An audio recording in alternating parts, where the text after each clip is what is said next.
Bonsoir à toutes et à tous et merci à vous de nous rejoindre pour cette nouvelle édition dont voici les principaux titres. Inauguration d'une station d'essence à Tadjoura. Les membres du gouvernement et le président de l'Assemblée nationale se sont déplacés exprès pour l'occasion. Et au Kenya donc bat le record du monde du semi-marathon à Valence. Merci à vous de nous rejoindre. La ville de Tadjoura a vu affluer aujourd'hui vers elle de nombreuses personnalités, dont le président de l'Assemblée nationale, Mohamed Ali Ahmed, le ministre de l'Énergie, Younis Ali Guedi, et le ministre délégué à la décentralisation, Hamadou Mohamed Aramis, à l'occasion de l'ouverture de nouvelles stations de distribution de produits pétroliers de la société Ruby, qui étend ainsi ses activités et ne se contente plus d'être présente seulement dans la capitale Djibouti-Ville. Le sultan de Tadjoura et son vizir ont également honoré de leur présence cette cérémonie d'inauguration donc de la nouvelle station-service.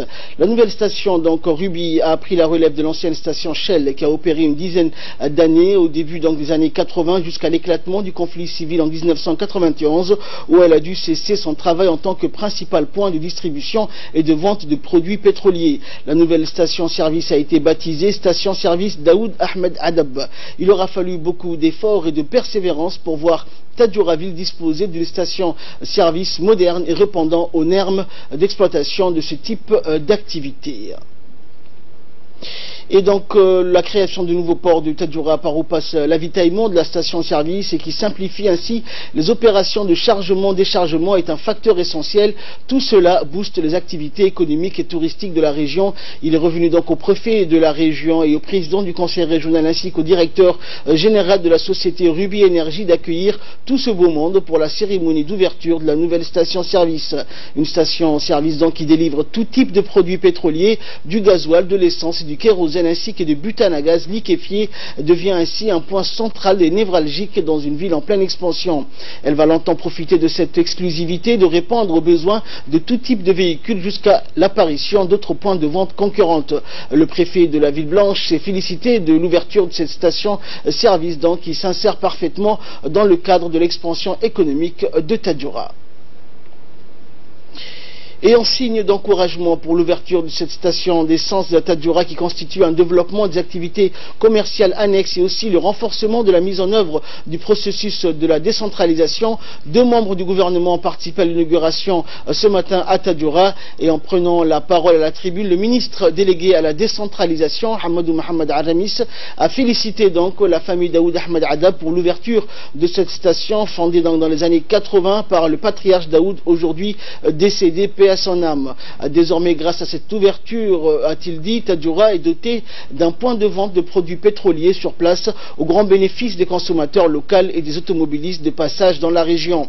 La population de la ville blanche profite de la disponibilité des services à l'instar de la population de la capitale. Le gouvernement, surtout le département de la décentralisation, va suivre et encourager ce genre d'activité bénéfique pour l'économie locale et renforce ainsi la décentralisation. Il a aussi exhorté les services d'utiliser les services de la nouvelle station au lieu de se rendre dans la capitale pour les produits pétroliers. Le ministre a remercié également la population et les officiels de Tadjoura pour leur forte mobilisation et leur participation à l'inauguration de cette nouvelle station d'essence de Tadjoura.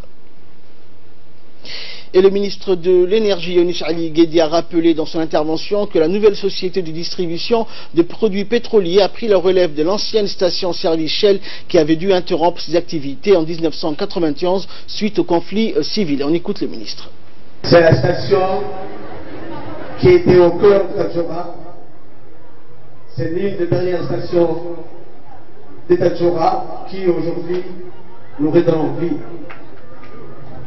Nous redonne envie à Tadjoura avec l'expansion économique que connaît aujourd'hui Tadjoura ces dernières années avec ses nombreuses infrastructures. Il fallait aussi que le secteur des hydrocarbures, que le secteur de l'énergie accompagne cette économie régionale de Tadjoura. Nous sommes fiers. Il y a aussi d'autres projets d'ouverture des grosses stations qui auront lieu prochainement à Tadjoura. mais je suis ému parce que les retombées économiques et la vie de demain sera meilleure que celle d'aujourd'hui à Tadjoura. Et le président de l'Assemblée nationale, Mohamed Ali Ahmed, a abondé dans le même sens en s'adressant aux participants à la cérémonie d'inauguration pour le président de l'Assemblée nationale. Donc l'ouverture à Tadjoura de nouvelles stations d'essence destinées à la vente des produits pétroliers est une grande première.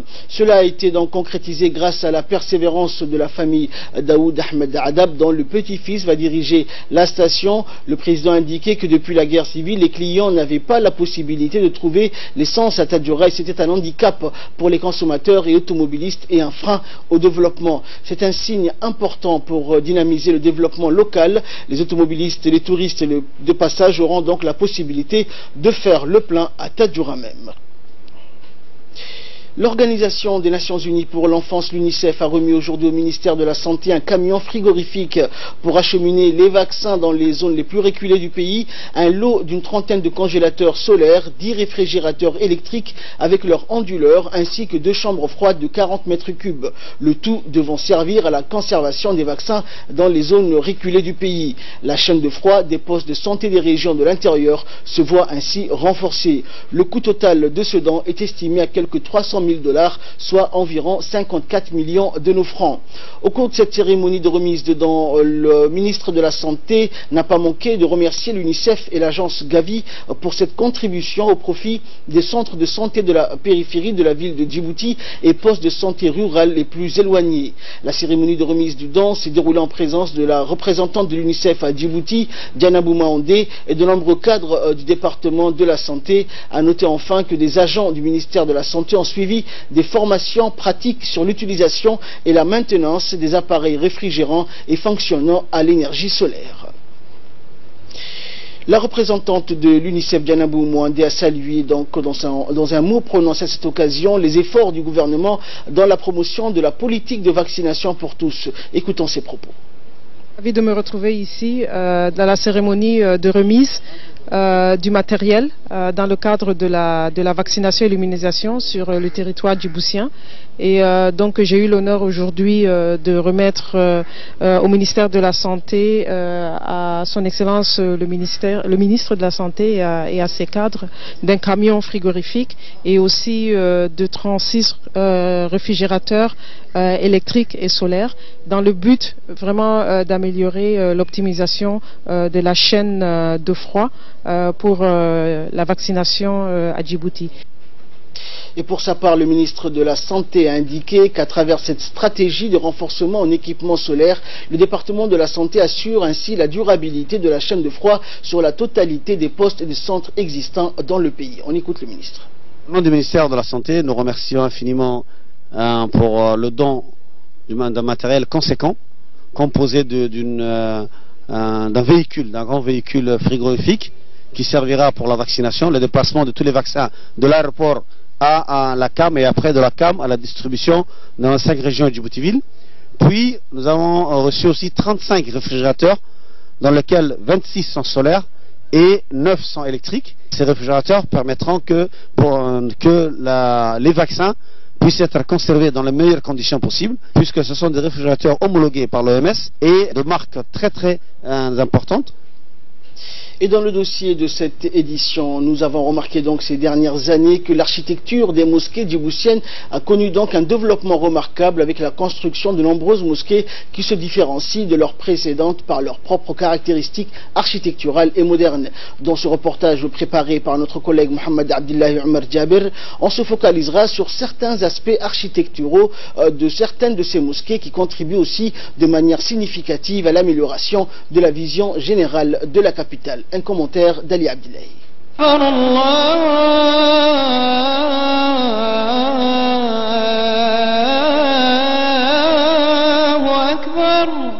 Dans la communauté islamique, la mosquée joue son rôle historique depuis 14 siècles. Ainsi, le muezzin lance l'appel à la prière 5 fois par jour depuis le sommet d'un minaret. Ainsi, les fidèles se dirigent vers les lieux du culte pour faire la prière.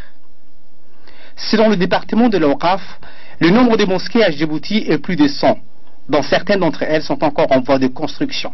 Dans le passé, la majorité des mosquées djiboutiennes étaient construites à l'initiative des habitants de différents quartiers du pays, après avoir obtenu des parcelles de la part des institutions concernées, et ils semblaient ne pas s'intéresser à l'architecture ou à la décoration du mosquée, contrairement aux nouvelles mosquées qui sont de plus en plus très mosaïques et attractives.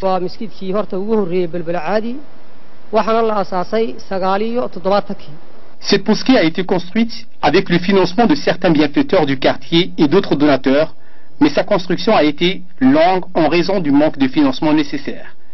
À cette époque, il n'y avait pas d'architectes qui sont en charge de la réalisation du projet de construction des mosquées, contrairement à aujourd'hui. La mosquée Al-Hamoudi, qui date de 1906, réalisée par Al-Hajj Al-Hamoudi, est un monument marquant de l'histoire de la République du Djibouti. Ainsi, les visiteurs de notre pays ne manquent pas d'occasion pour visiter cette mosquée historique, pour découvrir son événement qui constitue le patrimoine du pays. Conformément à l'évolution observée dans la ville de Djibouti, l'architecture des mosquées de la capitale s'est développée ces dernières années, notamment avec la construction de plusieurs mosquées telles que la mosquée Sultan Abdelhamid, située à la Saline Ouest.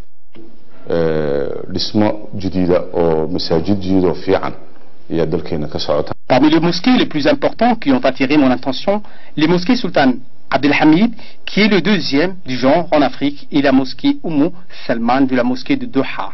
En ce qui concerne la mosquée financée par la Turquie, Sultan Abdelhamid, qui se dote du nouveau style architectural turc, se manifeste clairement des minarets, ainsi que les décorations variées telles que les plafonds, la coupole et les balcons qui n'existaient pas dans les vieilles mosquées djiboutiennes.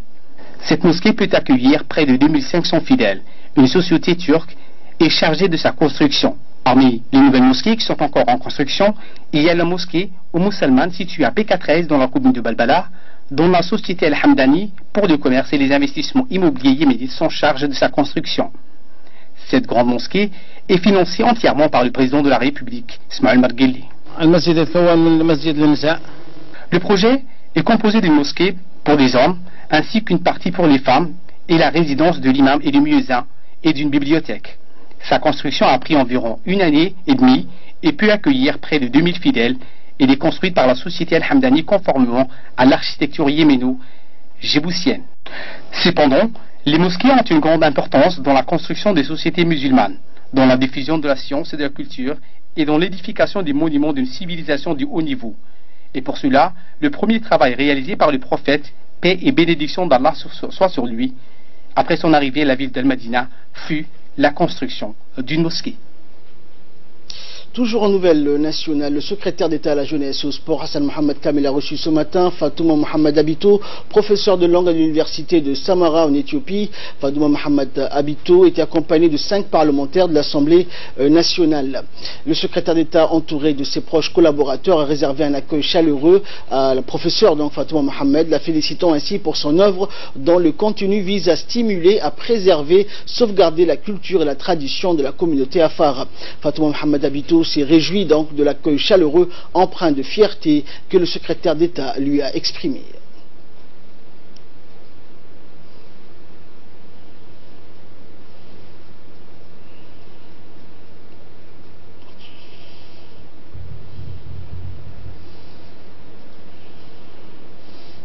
Et pour sa deuxième année consécutive, le Comité national olympique et sportif djiboutien a organisé ce matin au Centre technique national un séminaire de formation sur l'éducation olympique. Ce séminaire, qui doit se dérouler du 28 au 30 octobre, est organisé en collaboration avec le secrétariat d'État à la jeunesse et au sport. L'objectif étant donc tout d'abord de faire le point sur les recommandations formulées à l'endroit du secrétariat d'État et du Comité national olympique lors de la première édition organisée l'année dernière. Aussi, la vice-présidente du CONO et le directeur des sports du secrétariat d'État se sont tour à tour exprimés sur les réalisations entreprises par les deux institutions afin de répondre au mieux aux différentes recommandations donc avant le lancement du programme de la matinée.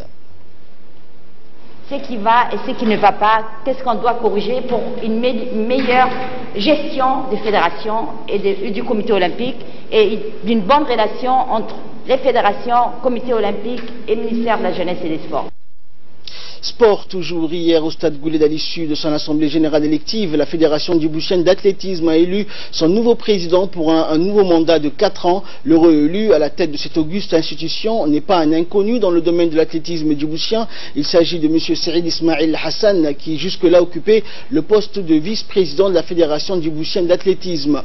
Cette assemblée générale élective a été honorée par la présence de nombreuses personnalités, en l'occurrence Aïcha Aligrad, présidente donc du comité national olympique et sportif djiboutien, du secrétaire général du secrétariat d'État à la jeunesse et au sport, Mohamed Ahmed Farah, et de différents présidents des clubs djiboutiens d'athlétisme ainsi que plusieurs partenaires sponsors. Il s'agit d'une séance ordinaire qui, pour cet exercice 2018, marquait la fin du mandat 2014-2018 pour le président sortant de la fédération, Mohamed Ahmed Cheikh. La cérémonie a été clôturée par le discours donc du nouveau président qui a rappelé que les engagements de la FDA pris depuis la création de cette institution à ce jour n'ont cessé de s'améliorer, voire dépasser les attentes. Puis le nouveau président a fait part à l'Assemblée réunie de son ambition de vouloir hisser l'institution à son plus haut niveau et que pour ce faire, il a entière confiance au talent des Djiboutiens et Djiboutiennes. Aussi, le nouveau président s'est fixé comme objectif de faire participer aux Jeux Olympiques de Tokyo 2020, donc 15 athlètes djiboutiens. Enfin, le nouveau président Saïd Ismail Hassan a chaleureusement remercier les honorables hôtes présents à la cérémonie ainsi que tous les électeurs qui l'ont porté à la tête de la FDA pour leur confiance. Et je remercie également, et je profite de sa présence, Mme Aïcha Aligrad, présidente du comité olympique djiboutien, qui nous a beaucoup aidé en octroyant de bourses aux athlètes, à nos meilleurs athlètes, et qui était là toujours pour nous, à nous supporter. Et tout ça pourquoi? C'est parce que nous voulons que l'athlétisme djiboutien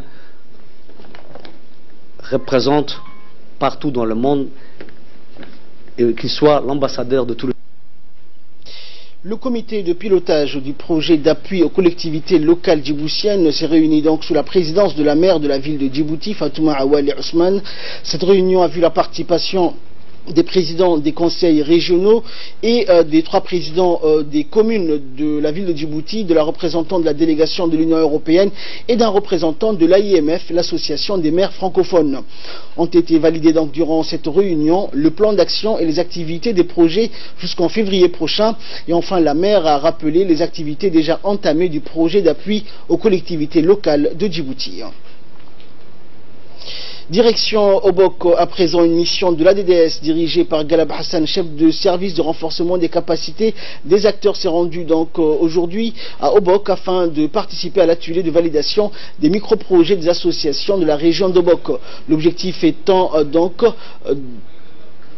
de consister donc à examiner les 37 projets soumis par les associations d'Obok par le comité de gestion de développement communautaire mis en place par le conseil régional. Le préfet de la région a pris la parole et a mis l'accent sur l'importance de ce fonds de développement communautaire et a exhorté le comité de gestion d'être objectif quant au choix des projets. Le président du conseil régional a quant à lui félicité tout d'abord la DDS pour ce genre d'initiative qui est le soutien constant de la société civile. Il n'a pas manqué de rassurer la DDS et de se tenir à ses côtés pour ses interventions dans la lutte contre la pauvreté.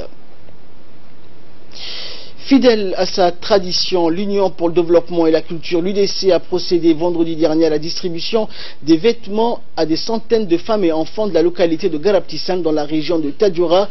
Cette association donc a distribué également des kits scolaires, des souliers aux élèves de cette localité récemment sédentarisée et où les conditions de vie étaient difficiles. Garabtissan, située à 25 km du lac Assal, est une région difficile d'accès. Elle est dotée d'une école primaire où les enfants sont scolarisés jusqu'à la 5e année. Un forage est en construction pour améliorer l'accès à l'eau. La population a réservé un accueil chaleureux à la délégation de l'UDC qui est très impliquée dans les soutiens aux familles démunies des zones les plus reculées. La cérémonie a été présidée par les dirigeants dont le président Mohamed Hassan et le vice-président ainsi que des responsables de la localité. Et des kits scolaires pour les élèves de l'école de Garabtissan. Nous sommes très contents de cet accueil. Et nous disons à tous ces élèves qui sont devant nous une bonne année. Et de là, nous passons à ce qui fait la une de l'actualité régionale et internationale avec Samatar Saïd. Bonsoir Samatar. Bonsoir Ahmed, bonsoir à vous. Alors, direction le Kenya, Samatar, où le Kenyan Abraham Kiptum bat le record du monde du semi-marathon à Valence, en Espagne. Effectivement, en s'imposant sur le parcours de Valence, en Espagne, en 58 minutes et 18 secondes, Ahmed Kiptum détrône ainsi l'Éthiopien Zerensi Tadase, qui avait réalisé 58 minutes et 23 secondes à Lisbonne en mars 2010. Kiptum, âgé de 29 ans, avait terminé deuxième du semi-marathon de Copenhague le mois dernier en 58 minutes et 9 secondes et détient un record personnel de 2 heures 5 minutes 26 secondes sur un marathon réalisé à Amsterdam en octobre 2017. Le semi-marathon de Valence avait déjà été le théâtre du record du monde féminin. Ainsi, l'année dernière, toujours détenu par le Kenyan Jocelyn Jeposko en 1 heure 04 minutes et 51 secondes. Ahmad. Direction la Syrie, Samatar, l'État islamique repousse encore une fois les forces soutenues par Washington de son dernier réduit dans l'Est selon l'OSDH. Effectivement, Ahmed, le groupe djihadiste de l'État islamique a repoussé les forces démocratiques syriennes que soutiennent les États-Unis. Son dernier réduit dans l'Est de la Syrie, a indiqué l'Observatoire syrien des droits de l'homme. Un commandant du FDS, coalition des combattants kurdes arabes, a confirmé sous couvert de l'anonymat le retrait de l'approche hadjienne environ Ahmed cette semaine après le lancement d'une offensive hadjienne environ pour chasser l'État islamique, ces décisions frontalières de l'Irak. Ahmed. Et enfin, donc, nous allons clôturer avec du sport, notamment du football. Barcelone s'est imposé donc 5-1 face au Real Madrid, réalisant grâce notamment donc à un triplé de son attaquant Luis Suarez, et ce malgré l'absence de sa star Lionel Messi qui est blessé. Effectivement, Ahmed, le FC Barcelone n'a fait qu'une bouchée, qu'on peut dire, du Real de Madrid dimanche aujourd'hui lors d'un classico à sens unique qui s'est venu confirmer le très mauvaise période vécue par les merengues. Le club catalan a tout simplement pulvérisé son rival devant son public du Camp Nou 5-1 et conforté sa place de leader Liga. Les deuxième équipes n'ont vraiment pas été au même niveau qu'une demi-heure dans cette rencontre. En l'absence de Lionel Messi, c'est Luis Suarez qui a illuminé le plus beau rendez-vous de football de l'année en Espagne avec un triplé et une magnifique prestation. Après une première période catastrophique, le Real de Madrid a réagi en début de seconde période et est revenu au score avec 2-1 grâce à Marcelo. Mais les Madrilènes ont craqué dans les derniers quarts d'heure et ont concédé 3 buts en tout juste 10 minutes. Avec cette victoire, le Barça Ahmed reprend la tête du championnat espagnol devant l'Atlético Madrid. Ahmed. Merci Samatar pour toutes ces précisions. Merci également à vous de nous avoir suivis. Excellente soirée sur Télé Djibouti.